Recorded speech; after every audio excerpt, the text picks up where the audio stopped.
సింహము కుందేలు కథ. ఒక అడవిలో మదోత్కటమనే బలమైన సింహం నివసిస్తుంది. అది చాలా పొగరుబోతు, ఎంతో పౌరుషం కలవి, తన పంతం నెగ్గాలనే పట్టుదలగల క్రూర జంతువు.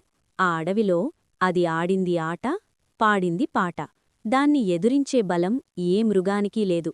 కాబట్టి అది తనకంటే బలంగలవారు లేరని గర్వంతో ప్రతి జంతువునూ భయపెడుతూ తన కంటికి కనిపించిన జంతువునల్లా చంపటం మొదలుపెట్టింది. సింహం కనపడిందంటే చాలు అడవిలోని జంతువులన్నీ ప్రాణాలు అరచేత పెట్టుకొని పారిపోయేవి. ఒకనాడవన్నీ కలిసి ఒక తీర్మానం చేశాయి. రోజుకొకరు చొప్పున వంతు వేసుకొని సింహానికి ఆహారంగా వెళ్లాలని నిర్ణయించుకున్నాయి.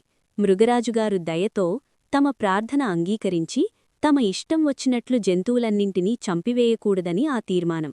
అవన్నీ కూడపలుక్కొని కలిసికట్టుగా వెళ్లి ఆ సంగతిని సింహానికి తెలియజేశాయి. రోజూ ఇలా అవసరమున్నా లేకున్నా కనపడ్డ జంతువులన్నింటినీ చంపితే ఈ అడవిలో జంతువులన్నీ కొద్ది రోజుల్లోనే నశిస్తాయి. తరువాత ఆకలితో నేను అవస్థపడవలసి వస్తుంది అని మనసులోనే అనుకొని అందుకు అంగీకరించింది.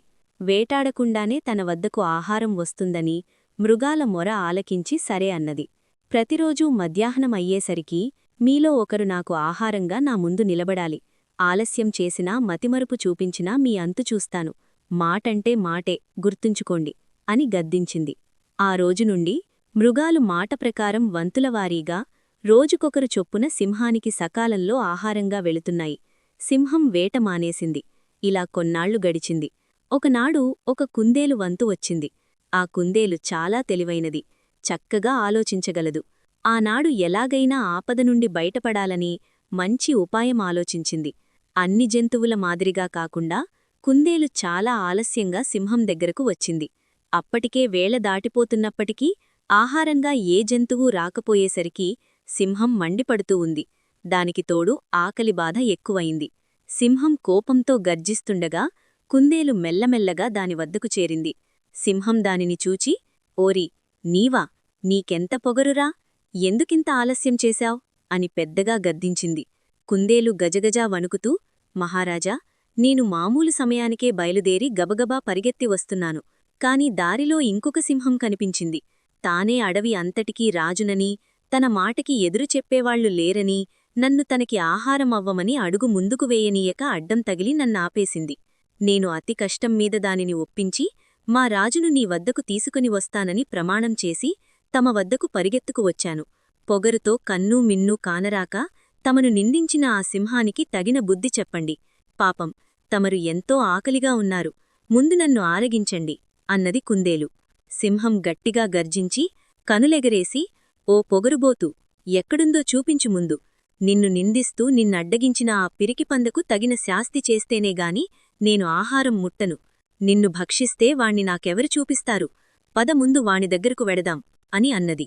సింహాన్ని కుందేలు ఒక పాడుపడిన బావి దగ్గరకు తీసుకొని వెళ్ళింది.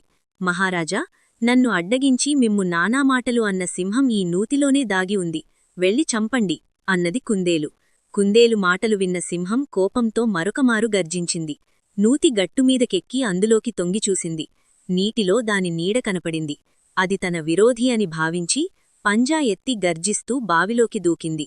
కుందేలు సంతోషంతో ఇంటికిపోయి తన వారందరికీ జరిగిన విషయమంతా చెప్పింది. మృగాలన్నీ కుందేలును మెచ్చుకున్నాయి. శత్రువు మరణించినందువలన ఆనాటి నుండి జంతువులన్నీ హాయిగా కాలం గడిపాయి. బుద్ధిబలం కండబలం కంటే గొప్పది. చిన్న కుందేలు ఎంత బలహీనంగా ఉన్నా తన తెలివితేటలతో భయంకరమైన సింహాన్ని ఓడించింది. ఆవేశం, అతి ఆత్మవిశ్వాసం అనర్థానికి దారితీస్తాయి. సింహం ఆకలి, కోపంతో ఆలోచించకుండా బావిలోకి దూకి మరణించింది. మూర్ఖత్వం, అహంకారం పతనానికి కారణమవుతాయి. సమస్యను తెలివిగా, ఉపాయంగా పరిష్కరించవచ్చు. కుందేలు భయపడకుండా సమయాన్ని సద్వినియోగం చేసుకుని మరో సింహం ముందని అబద్ధం చెప్పి సమస్యను తీర్చింది. ధైర్యం, తెలివి కలిస్తే ఏ పెద్ద శత్రువునైనా ఓడించవచ్చు. చిన్న జంతువు కూడా సరైన ఆలోచన, ధైర్యంతో పెద్దదాన్ని ఎదుర్కోగలదు. అత్యాశ, అనియంత్రిత కోపం వినాశనానికి దారితీస్తాయి. సింహం అనవసరంగా జంతువులను చంపి అత్యాశ చూపడం, తర్వాత కోపంతో ఆలోచన లేకుండా చర్య తీసుకోవడం వల్ల నాశనమయింది.